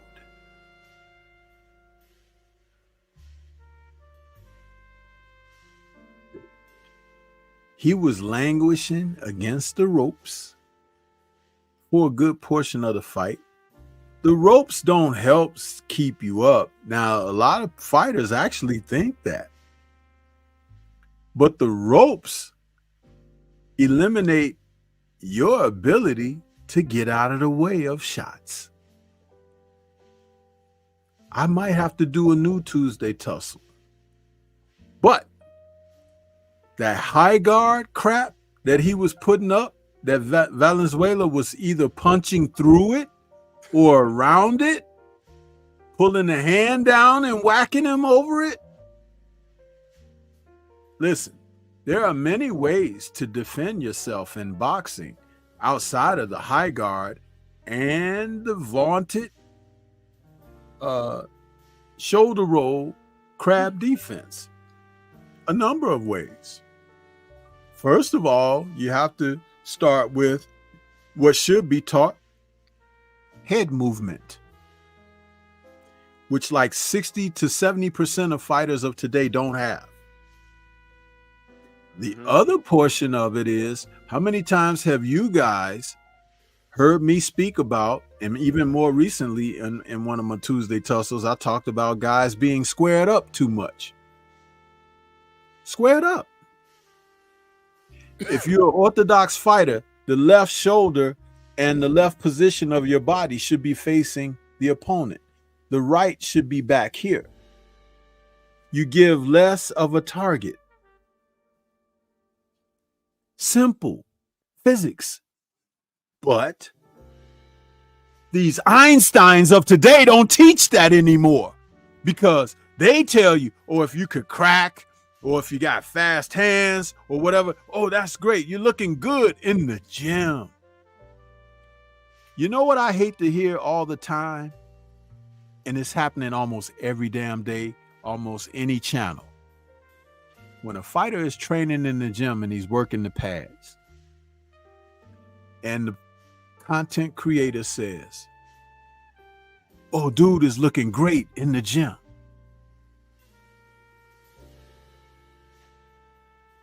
Hitting pads? You know what? Anybody that can hit the pads can look great, unless you're Stephen A. Okay? But that's simple robotics. That's just cardio, man. Yeah. Now, what you should be looking at is sparring. Mhm. Is he getting out of the way of the punches? Is he knocking punches down? Is he trapping punches? Is he letting punches glance off the forearms and things of that nature? If that ain't happening, there's no teaching in the gym. None. I'll give you an example of what I'm talking about. When Terrence Crawford and Errol Spence fought their fight earlier this year, one of the things I noticed about Buzz Crawford's defense in that fight was he was doing some things I hadn't seen him do in like his last 5 or 6 fights. And that was, he was using his arms and gloves to stop punches or block punches and everything. I was like, Terrence is showing me a new wrinkle. I haven't seen this again. That's If old you know school. what you if you know what you're looking at, Mhm. you can see these things. I haven't heard anybody talk about it. I said something about it on my post-fight show when it happened. I was like, he showed me something I hadn't seen from him before. There are other fighters that we've seen do it as a career benchmark, but the fact that he did it in that fight meant that he was prepared for the offensive onset that Spence was going to offer. That didn't mean he didn't know how to do it before. It means that it was something he was prepared to do and brought it out of his repertoire. Fighters like James Toney would do that all the time, Mhm. you know, and Roberto Duran and others, knocking punches down. When somebody's jabbing at you, you can knock that jab. You can let the jab come past your extended out hand. Your orthodox, your left is here. The jab can come and you can just bat it down. It don't have to hit your face. But if you got guys that are just squared up, the jab is hitting them all day long. You can weave your head to the outside. Weaving your head to the outside means that you can actually come back with your own left or a hook or even right over the lazy jab. But where's the teaching? Where is it? It's not there. And so, like I said, consequently, a number of these fighters will get exposed if they go in against someone who's capable. And remember, I said this before, all a fighter has to do is be capable. The rest can be elementary, as Watson would say to Sherlock. And that kid was hands low at distance and high guard at close in. And Valenzuela tricked him. He feinted and leaped in with that hook because he didn't even throw it hard. And he dropped his hands to move back and boom, caught that all. He got all chin. But the worst part of that, even though that was a knockout shot, if you watch it again, he didn't even get all of it. Right. If he had got all of it, oh my goodness, Colbert would probably been in a coma. That's what I'm saying. He even threw it too hard. He was. Yeah. I bet you if you talk to Venezuela, he probably will tell you, yo, look, I didn't even expect to land it like that. But do you know almost 50% of the time, Drew and chat, that the knockout punches that guys land are typically not the hardest punch that they throw in the fight. True. It's just well placed, catches a guy great, a guy doesn't see it or something like that. But usually the hardest punch that they throw is not the one that knocks people out. True story. Unless you're Deontay. Thank Father says. Yeah, unless you Deontay, everything he throws can get you up out of there. Salute, thank Father. A little early. Main biker in that super chat, he said he ain't slipped the glove and caught a speed knot, slip knot. Yes, sir, man. Yeah, man. Yeah, I gotta bust some moves, man. Stormy, let me know how they can follow you. Oh man, Scrapbook is out there, bro. Oh shit, where? The last comment. Oh! Yes, sir. What's going on, Scrap?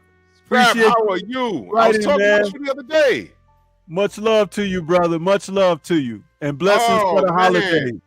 Blessings for the holidays, you and your family. Blessings, man. That's an early Christmas gift for me, man. Salute Scrapbook Boxing. Y'all make sure, go subscribe. Listen, you love boxing? Go subscribe to Scrapbook. Not only that, if you're capable and able, send Scrapbook some love over there. If he's got his super chat on one of his videos, send him up on the super love. Hit him up on the super thanks. For real. Yeah, super thanks. Yeah, hit him up. On the super, matter of fact. Please do that. Please do that. Let me see. There you go. I'm gonna go to his channel right quick. I want to make sure that the super thanks, man. This brother, when I tell you between Stormy and Kurt and Scrap, these brothers, they forgot more boxing than we know. When the three wise men were talking boxing, that was not something for you to participate in. You just turn it on and just listen. Just listen.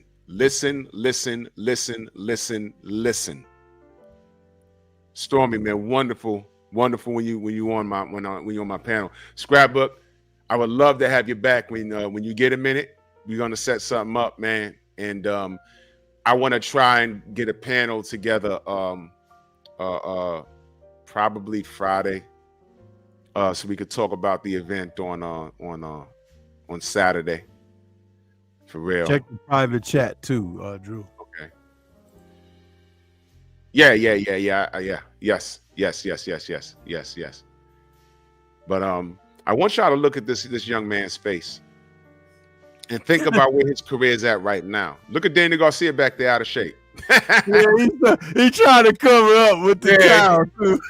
Man, that brother out of shape, man, because he don't look like that when he's in shape. No, he looked like one of the real essays. Yeah, he was like a real essay right there, man. But salute to Danny Garcia. But I want you to look at this kid's face. And look what the media enabled him to talk reckless about his brother.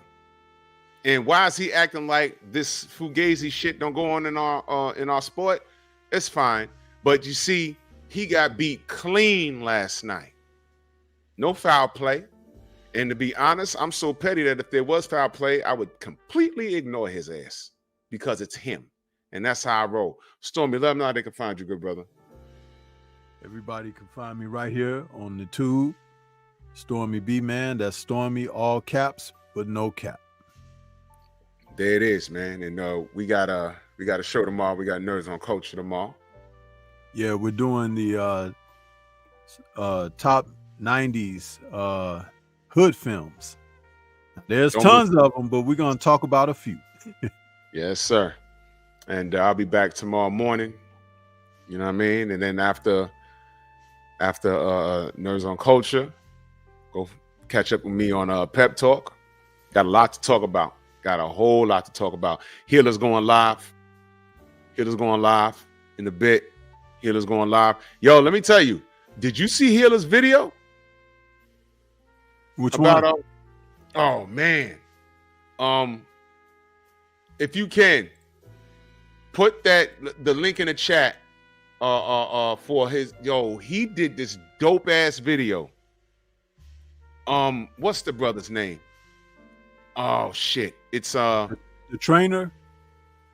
No, the Legend of Dick Miller. Don't laugh at the name.